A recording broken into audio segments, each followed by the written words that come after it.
পশ্চিমবঙ্গে বিধানসভা নির্বাচন ও ধর্মনগরে উপনির্বাচনে বিজেপির জয়ের আনন্দে মাতোয়ারা হয়ে বুধবার ৩৮ জোলাইবাড়ি মণ্ডল বিজেপির উদ্যোগে এক সুবিশাল বিজয় মিছিল সংঘটিত করা হয়।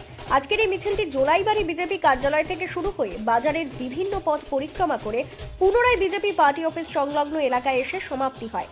৩৮ জোলাইবাড়ি মণ্ডল বিজেপির উদ্যোগে আয়োজিত আজকের এই বিজয় মিছিলে উপস্থিত ছিলেন ৩৮ জোলাইবাড়ি বিজেপির মণ্ডল সভাপতি সুজিত দত্ত, জোলাইবাড়ি ব্লকের পঞ্চায়েত সমিতির চেয়ারম্যান তাপস দত্ত, জোলাইবাড়ি মণ্ডলের প্রাক্তন মণ্ডল সভাপতি তমাল বৈদ্য সহ অন্যান্যরা। সকলে মিলে গেরুয়া আবির খেলার মধ্য দিয়ে আজকের এই বিজয় মিছিল অনুষ্ঠিত করা হয়। বর্ষের বেশ কয়েকটি রাজ্যে বিধানসভা নির্বাচন হয়েছিল, সেই সুবাদে ভারতবর্ষের আসাম প্রদেশ, পশ্চিমবঙ্গ, পন্ডিচেরি সহ আমাদের ত্রিপুরা রাজ্যের উপনির্বাচনে ভারতীয় জনতা পার্টির অভূতপূর্ব জয়ের জন্য আজকে সারা ত্রিপুরা রাজ্যব্যাপী বিজয় উৎসব উদযাপিত হচ্ছে।